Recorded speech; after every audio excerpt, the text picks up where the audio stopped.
깊이 알기 원하네. 내 평생의 소원, 내 평생의 소원, 계속해 주신 사랑을 더 깊이 알기 원하네. 성령이 스승 되셔서 진리로 인도하시며 거룩한 뜻을 깨달아 예수를 알게 하소서. 내 평생의 소원, 내 평생의 소원, 계속해 주신 사랑을 더 깊이 알기 원하네. 성령의 감화 받아서 하나님 말씀 들으니 절절히 주의 음성이 내 맘에 교훈되도다.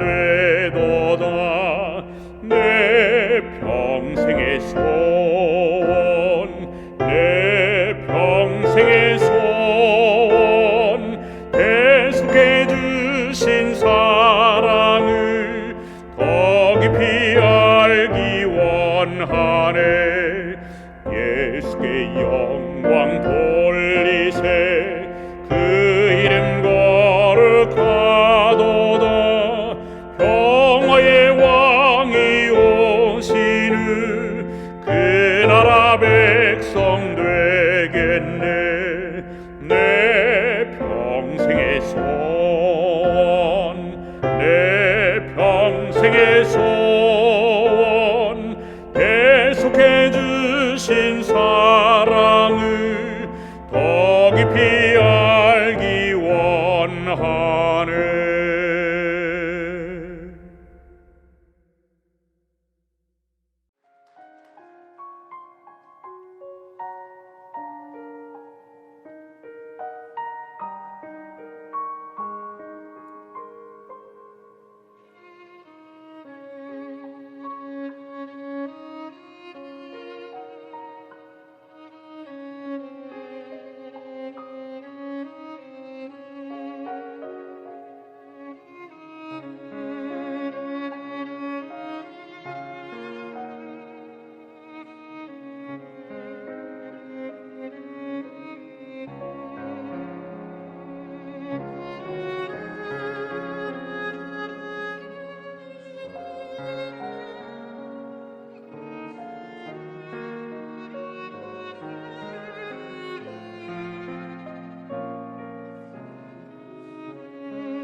안녕하십니까? 송우리교회를 섬기고 있는 이원호라고 합니다. 오늘부터 몇 주에 걸쳐서 예수님께서 친히 가르쳐 주신 주기도문에 대하여 말씀을 증거하도록 하겠습니다. 오늘 말씀의 제목은 예수님께서는 왜 기도를 가르쳐 주셨나입니다. 마태복음 6장 5절로 9절에 있는 말씀을 읽어드리도록 하겠습니다. 또 너희는 기도할 때에 외식하는 자와 같이 하지 말라. 그들은 사람에게 보이려고 회당과 큰 거리 어귀에 서서 기도하기를 좋아하느니라. 내가 진실로 너희에게 이르노니 그들은 자기 상을 이미 받았느니라. 너는 기도할 때에 내 골방에 들어가 문을 닫고 은밀한 중에 계신 내 아버지께 기도하라. 은밀한 중에 보시는 내 아버지께서 갚으시리라. 또 기도할 때에 이방인과 같이 중언부언하지 말라. 그들은 말을 많이 하여야 들으실 줄 생각하느니라. 그러므로 그들을 본받지 말라. 구하기 전에 너희에게 있어야 할 것을 하나님 너희 아버지께서 아시느니라. 그러므로 너희는 이렇게 기도하라. 하늘에 계신 우리 아버지여, 이름이 거룩히 여김을 받으시오며. 아멘. 아멘. 어느 날의 일이었습니다. 제자들은 주님과 잠시 떨어져 있었고 예수님께서는 홀로 계셨습니다. 여러분들은 홀로 계신 시간에 무슨 일을 주로 하십니까? 예수님께서 가장 즐겨하신 일은 기도하는 일이었습니다.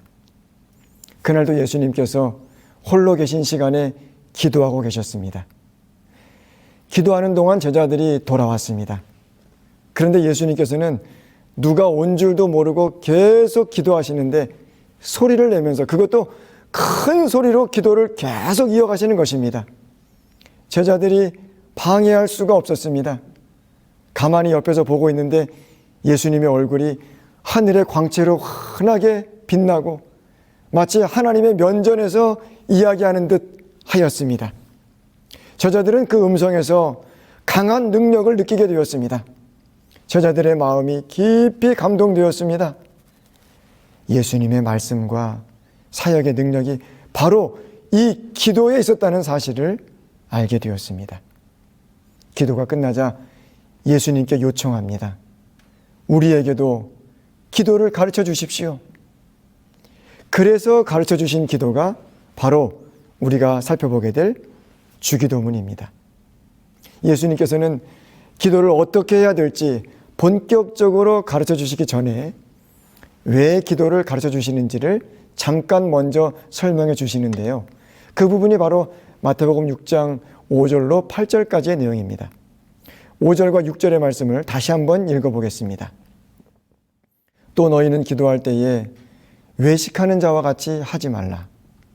그들은 사람에게 보이려고 회당과 큰 거리 어귀에 서서 기도하기를 좋아하느니라.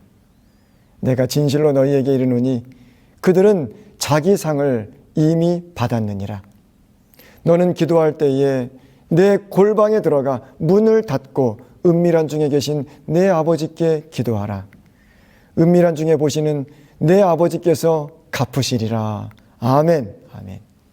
정리해서 표현하면 외식하는 기도를 버리고 진실한 기도를 드릴 수 있게 하시려고 기도를 가르쳐 주셨습니다. 당시에는 바리새인들의 외식 기도가 너무나 흔한 일이라서 회당이나 큰 거리에서 기도하는 모습을 종종 볼 수 있었습니다. 사람들에게 보이기 위하여 드리는 기도에 여러분 무슨 능력이나 무슨 감동이 있었겠습니까? 그저 형식과 껍데기만 있고 생명이 없는 의례적인 기도였습니다. 그런 모습을 바라보는 어린이들과 청소년 그리고 수많은 백성들은 그들의 모습을 통해서 무엇을 배웠을까요? 경건하고 높으신 분들이 그렇게 하니까 기도는 그렇게 하는 것인가 보다 라고 느끼지 않았겠습니까? 그래서 그 당시에 많은 사람들은 그렇게 외식으로 형식으로 기도하는 것이 익숙해져 있었고 그것이 기도인 것처럼 생각하는 그런 시대였습니다. 그들의 잘못된 가르침과 영향력으로 기도의 능력이 완전히 사라져버린 그런 시대적 상황 속에서 예수님의 진지하고 진실한 기도의 모습은 가히 충격적인 감동으로 제자들의 마음에 감명을 주었던 것입니다. 예수님께서는 제자들에게 진정한 기도가 무엇인지를 가르쳐 주신 것이죠.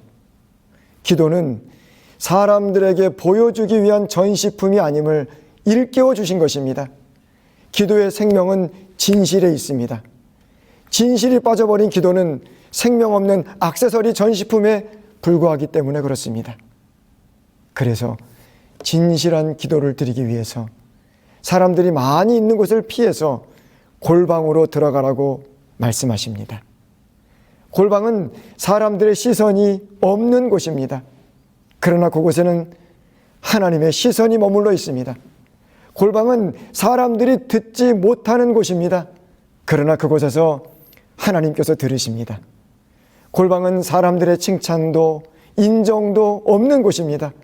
그러나 그곳에는 하나님의 인정과 칭찬과 위로가 있는 곳이죠. 오직 하나님과만 독대하는 그곳에서 하나님과의 거룩한 교제와 거룩한 대화가 실현될 수 있습니다. 하나님께서는 오늘도 하나님만 바라보고 하나님과 대화하는 진실한 기도자를 찾고 계십니다. 마태복음 6장 7절과 8절에서 주기도문을 가르쳐 주신 또 다른 이유를 말씀해 주십니다. 또 기도할 때에 이방인과 같이 중언부언하지 말라. 그들은 말을 많이 하여야 들으실 줄 생각하느니라. 그러므로 그들을 본받지 말라. 구하기 전에 너에게 있어야 할 것을 하나님 너희 아버지께서 아시느니라. 정리해서 표현하면 중언부언하는 껍데기 기도를 버리고 내용이 확실한 알맹이 기도를 드릴 수 있게 하시려고 기도를 가르쳐 주셨습니다. 껍데기 기도는 무엇이고 알맹이 기도는 무엇입니까? 껍데기 기도는 내용 없이 그저 주문을 외우듯 한 말 또 하고 같은 말 또 하는 대화도 아니고 언어도 아닌 그저 소리에 불과한 형식적인 기도입니다. 하나님께서 그런 기도를 기뻐하실까요? 결코 기뻐하실 수가 없습니다. 왜냐하면 그것은 인격적인 대화나 교제가 될 수 없기 때문입니다. 여러분들은 혹시 AI와 대화를 해보신 적 있으십니까? 저희 집에도 통신사에서 받은 헤이클로버라는 작은 AI 기계가 있습니다. 아침에 일어나서 헤이클로버라고 부르고 오늘 날씨 알려줘 라고 하면 오늘 온도는 몇 도이고 미세먼지는 어떻고 비가 올지 눈이 올지 다 알려줍니다. 저는 장난으로 헤이클로버에게 이렇게 물어봤습니다. 헤이클로버, 나는 네가 미워. 그러자 그 기계가 이렇게 말했습니다. 누군가를 미워하는 건 본인에게 힘든 시간이에요. 아, 여러분 명답입니까? 정말 생각해 볼 만한 정말 좋은 대답입니다. 그렇다고 해서 그 기계와 인격적인 교제를 나누었다고는 말할 수 없을 것입니다. 왜냐하면 그런 말에는 그렇게 대답하도록 입력되어 있기 때문입니다. 과학이 더욱 발달해서 AI 로봇이 사람처럼 움직이고 말을 한다고 해도 로봇은 그저 프로그램으로 조합된 언어를 스피커로 내보낼 뿐 인격적인 교제는 절대 불가능합니다.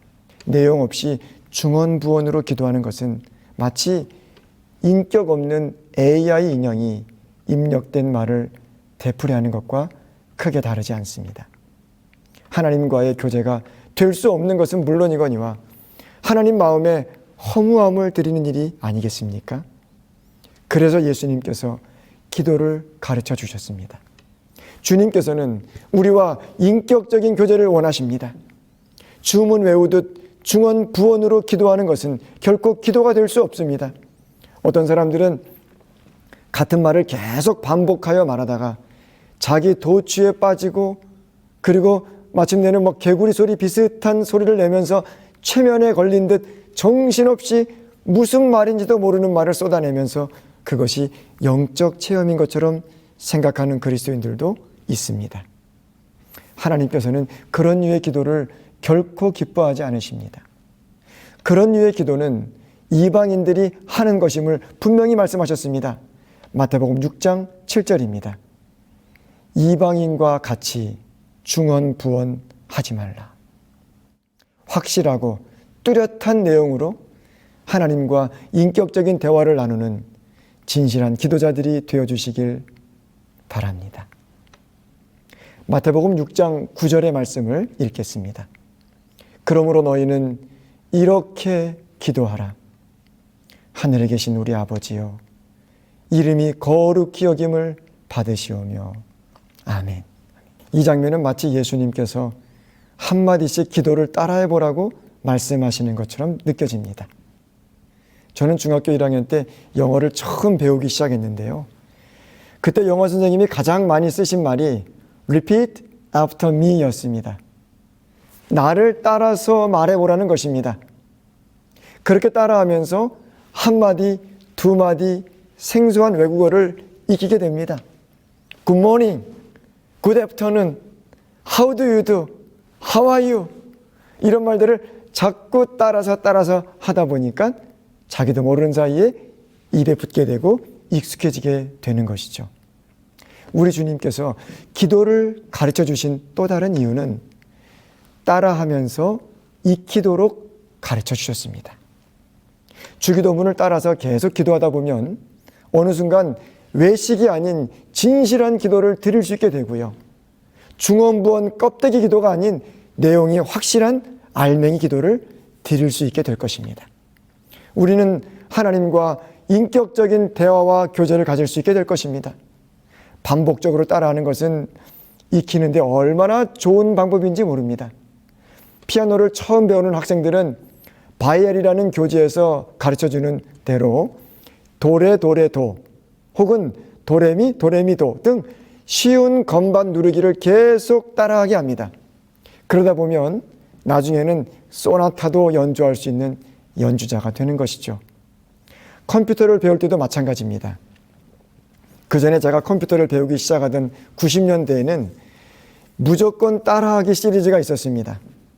무조건 따라하다 보면 미로처럼 복잡해 보였던 그런 프로그램이 어느 순간 아주 쉬운 길처럼 보이는 것이죠.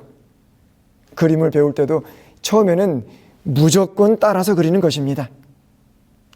예수님께서 가르쳐 주신 기도대로 그대로 따라가다 보면 어느 순간 예수님처럼 기도하는 법을 익히게 될 것입니다.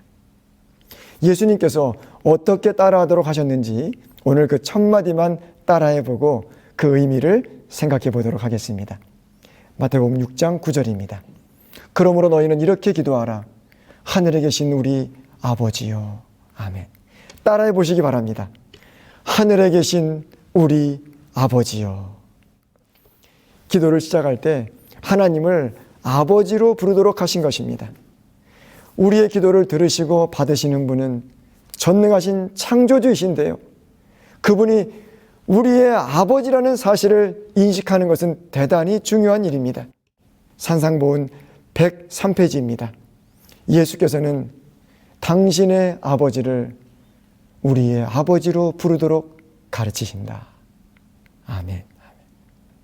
그분은 우리를 형제라 부르는 것을 부끄러워하지 않으신다. 구주께서는 우리를 하나님의 가족으로 영접하고 싶은 마음이 너무나 강하고 간절하셔서 우리가 하나님께 나아갈 때 사용해야 하는 첫 번째 말로 거룩한 관계를 보증하는 우리 아버지라는 말을 사용하게 하신다. 하나님과 우리의 관계는 단순히 창조주와 피조물의 관계를 넘어서 아버지와 아들의 관계임을 말씀하신 것입니다. 아버지 하나님께서 아들 하나님 예수 그리스도를 지극히 사랑하시는 것처럼 오늘 우리들을 그렇게 사랑하심에 대한 놀라운 보장을 선언하신 것입니다. 예수님께서는 이 땅을 떠나시기 전 마지막 기도에서 이렇게 기도하셨습니다. 요한복음 17장 23절입니다. 곧 내가 저희 안에 아버지께서 내 안에 계셔 저희로 온전함을 이루어 하나가 되게 하려 함은 아버지께서 나를 보내신 것과 또 나를 사랑하심 같이 저희도 사랑하신 것을 세상으로 알게 하려 함이로소이다. 하나님께서 저와 여러분을 사랑하십니다. 사랑하시되 아들 예수 그리스도를 사랑하시는 것처럼 우리들도 사랑하신다는 말씀입니다. 얼마나 든든한 보장이며 얼마나 용기가 되는 말씀입니까? 그래서 히브리서 2장 11절에서 거룩하게 하시는 자와 거룩하게 함을 입은 자들이 다 하나에서 난지라. 그러므로 형제라 부르시기를 부끄러워 아니하시고, 이렇게 기록하고 있습니다. 예수 그리스도께서 아버지라 부르신 그 하나님께서 우리의 아버지도 되심을 기억할 때 우리는 놀라운 용기를 얻습니다. 하나님께서 예수님을 얼마나 사랑하시는지 우리 모두가 다 알고 있지 않습니까? 예수님께서 침례 받으실 때 이는 내 사랑하는 아들이요 내 기뻐하는 자라는 음성이 하늘에서 들려왔습니다. 아버지 하나님께서 아들 예수님께 주신 이 말씀은 예수님에게 뿐만 아니라 우리에게도 주시는 사랑의 보장임에 틀림없습니다.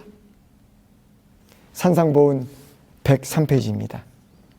여기 하나님께서는 당신의 아들을 사랑하시는 것처럼 우리도 사랑하신다는 용기와 위로로 가득 찬 놀라운 진리의 선언이 있다.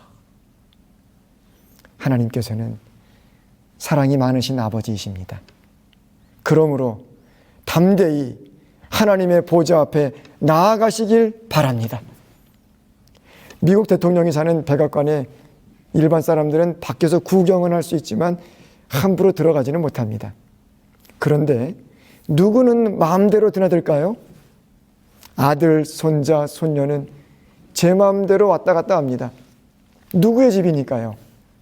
내 아버지, 내 할아버지 집이니까요. 우리는 하나님 아버지께 담대히 나아갈 수 있습니다. 히브리서 4장 16절입니다.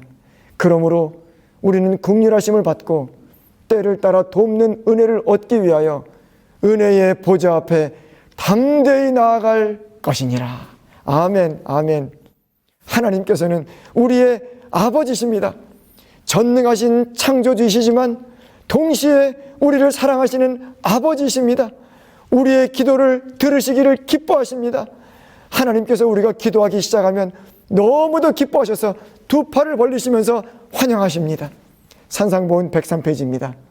하나님께 나가는 첫 단계는 우리를 향한 그분의 사랑을 알고 믿는 것이다. 그것은 우리가 그분의 사랑에 이끌려 그분께 나아가기 때문이다. 아멘. 하나님께서 나의 기도를 너무도 기다리시고 기뻐하신다는 것을 알면 우리는 그분과 대화하기를 기뻐하게 되고 수시로 기도하기를 즐기게 될 것입니다. 산상보훈 104페이지입니다. 우리가 드리는 모든 기도에 귀를 기울이시며 각 사람의 슬픔과 실망을 맛보시고 우리가 아버지와 어머니와 자매와 친구와 이웃에게 어떤 태도를 보이는지 주시하신다. 그분은 우리의 필요를 채워주시고 그분의 사랑과 자비와 은혜는 우리의 필요를 충족시켜주기 위해 끊임없이 넘쳐 흐르고 있다. 아멘. 하나님께서 기다리십니다. 저와 여러분의 기도가 올라오기만을 지금도 기다리고 계십니다. 그리고 기도가 올라올 때 향연처럼 향기롭게 그 기도를 흠향하시고 그 기도에 즐겨 응답하십니다. 하나님 아버지의 마음이 이렇다고 하는 사실을 느끼고 깨달을 때 우리는 기도의 자리에 힘있게 나아갈 수 있게 될 것입니다.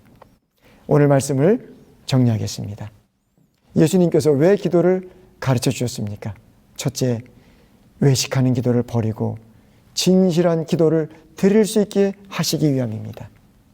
둘째, 중언부언하는 껍데기 기도를 버리고 내용이 확실한 알맹이 기도를 드릴 수 있게 하시기 위함입니다.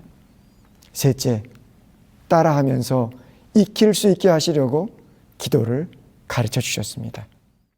예수님의 기도를 잘 배워서 예수님과 같은 기도의 사람들이 될 수 있기를 진심으로 소망하면서 오늘 말씀을 마치겠습니다. 감사합니다.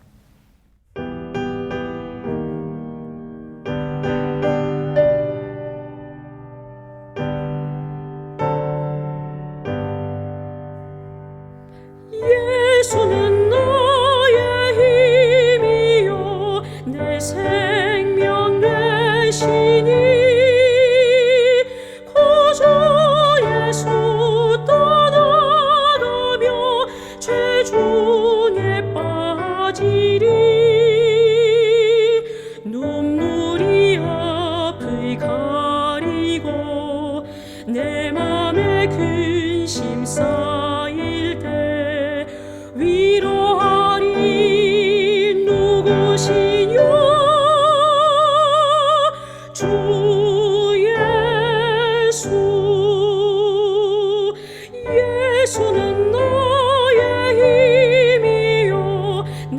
친구 되시리. 그의 은혜 간구하며 풍성히 받겠네. 햇빛과 비를 주시니 추수할 곡식 많도다. 기쁜 열매 주시리를. 주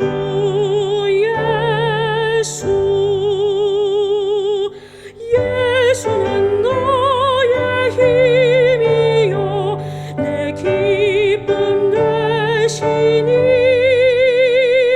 그의 명령 준행하여 늘 충성하겠네. 주야로 보호하시며 바른 길 가게 하시니 의지하고 따라가리. 주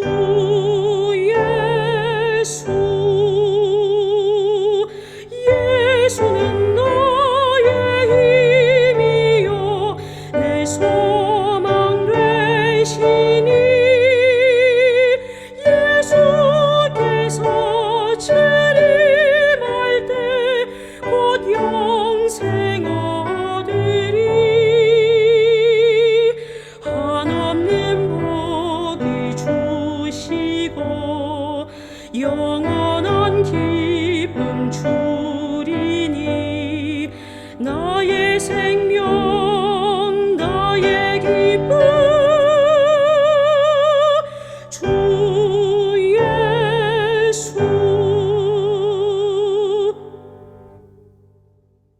하늘에 계신 우리 아버지, 오늘 주님께서 왜 기도를 가르쳐 주셨는지 우리에게 알려주셔서 감사드립니다. 외식이 아닌 진실한 기도자가 되게 하여 주시옵소서. 중언부언이 아닌 또렷한 내용으로 기도하게 하여 주시옵소서. 주님 가르쳐 주신 대로 잘 따라서 기도하여 주님의 기도를 익히게 하여 주시옵소서. 우리도 주님처럼 기도의 능력으로 하루하루 살아가게 하여 주시옵소서. 우리 주님 예수님의 이름으로 간절히 기도드리옵나이다. 아멘.